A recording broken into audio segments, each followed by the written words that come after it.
Hi, and welcome to another episode of Hot Takes with me, the Silver Fox. Before we get into it, I would ask that regular viewers who have yet to subscribe, please do so. Political channels such as ours tend to get downplayed within the YouTube algorithm. We find it hard to expand, and so by subscribing, it builds that base, and it just helps the algorithm push the message out so that we can get the truth out to more and more people. Now, this particular piece of truth is basically summed up by Debbie Harry. We're going to get you one way or another. Now, we know the low emission zone is likely to be scrapped possibly because of so many different court cases and hearings going on against it. It may prove that it is a non-starter in reality. And so to get round this, Glasgow City Council, in an attempt to raise lots and lots of money, which is of course basically all this low emission zone was about, nothing to do with air, has decided it's going to try and introduce a congestion charge. And one of the things they're saying that's very weird is that they're saying there's people outside Glasgow who don't contribute to the costs of the services they get inside Glasgow, and so a congestion charge would help people outside who are coming in to pay for the facilities and pay for the upkeep and the maintenance and the infrastructure. And that's a very good argument, provided that the people around Glasgow say, as you leave Glasgow, you have to pay, because obviously we'll call it a decongestion charge, because you're coming into our area for which you haven't paid, but are you using our facilities and enjoying our nice open spaces and things like that. It's a very weird argument, but it's the one they're going to use, because after all, they're desperate for your money. Here goes. So Glasgow low emission zone could be followed by a congestion charge, and let's just move that over a bit. It's just weird, isn't it? What are they thinking of? It's pointless. Glasgow, it's not London. It's not like millions of people are driving across the capital all day. Oh no, Glasgow isn't the capital, but what? This, of course, it's got nothing to do with it. It's all cash. It's all moolah. You know, wedge, cheese. Anyway, motorists coming into Glasgow from affluent suburbs that were once part of the city could be required to pay a congestion charge under possible plans by Scotland's largest local authority. Now, what they've found in London is by keep punishing the drivers and the people in charge, in this case Khan in London, sad IQ, get the backlash. And he's likely to not become mayor very much longer. At the next election, he's likely to lose.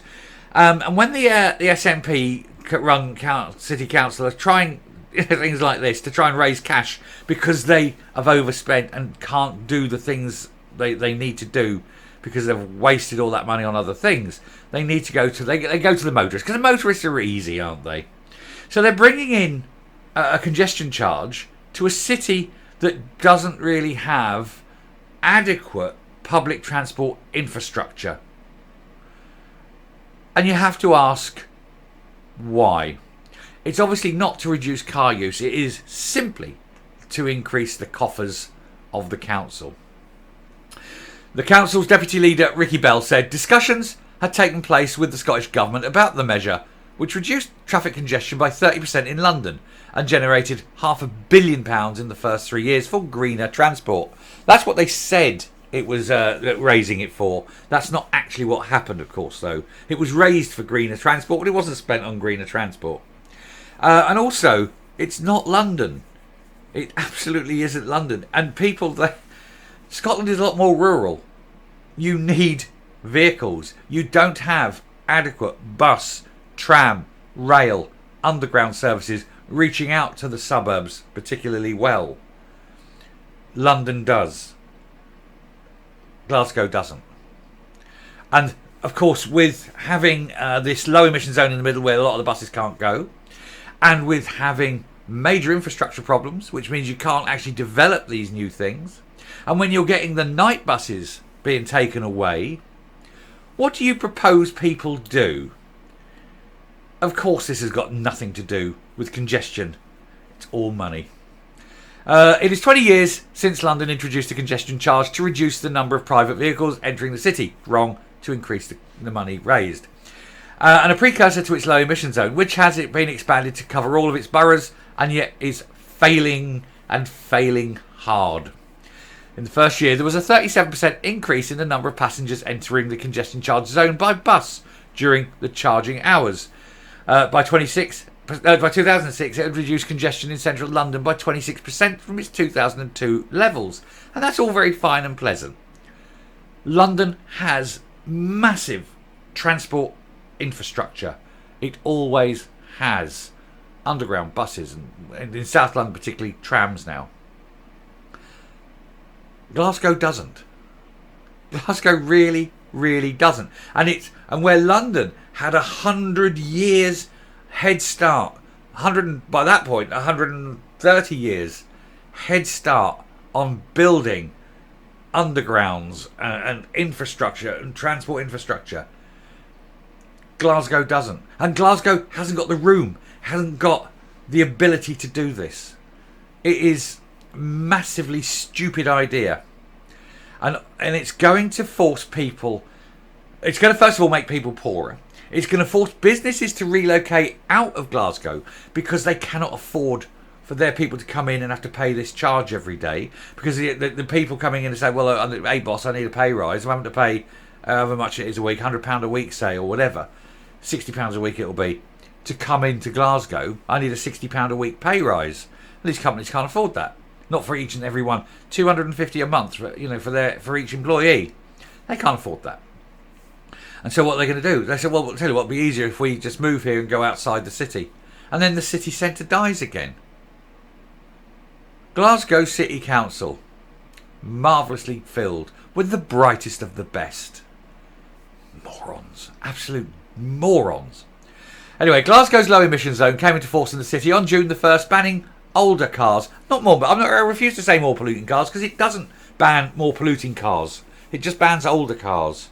There's no limit on emissions. I could go in with a brand new car that is the dirtiest vehicle ever produced. I could go in with a Hummer tomorrow. You get about 4 miles to the gallon. It pours out tons of shit from the back end. It doesn't matter. It's new. It's allowed in. What's that got to do with emissions?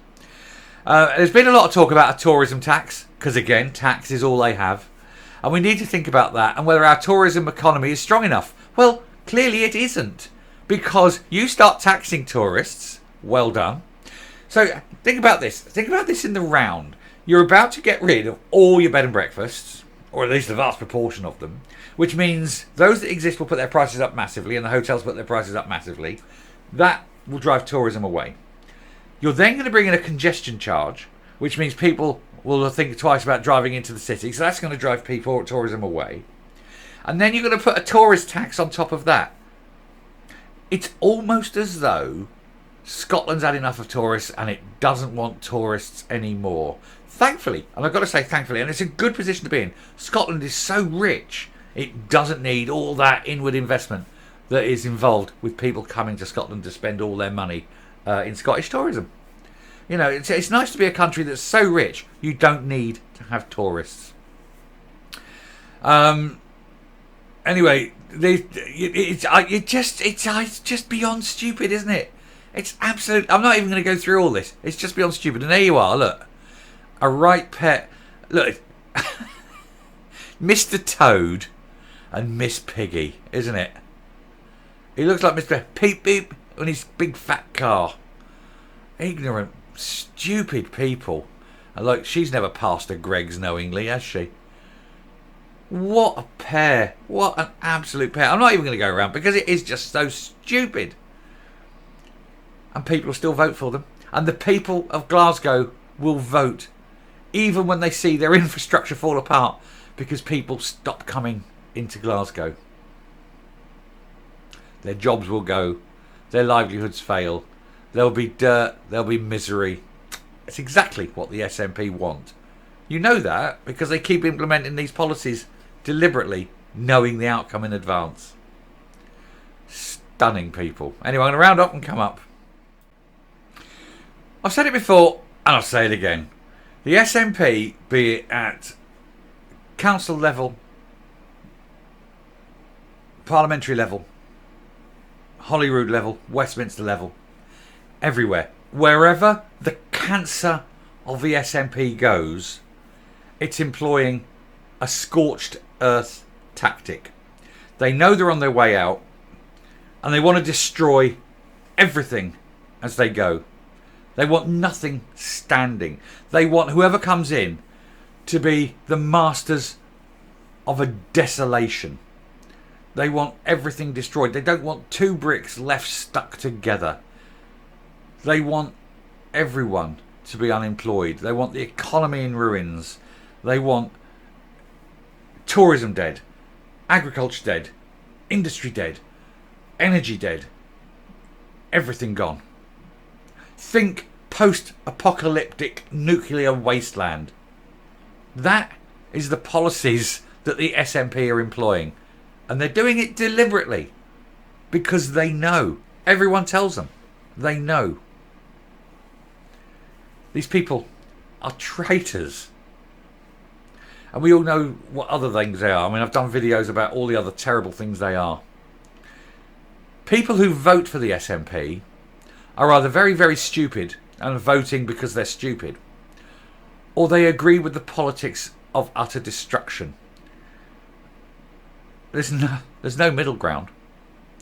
Anyway, I shall stop there. I shall come up. Well, thank you very much for watching this video. It's a frightening glimpse of the future, though, isn't it? That is what they're actually aiming at. Until next time, stay safe, stay well, and for heaven's sake, get these evil people out. Bye.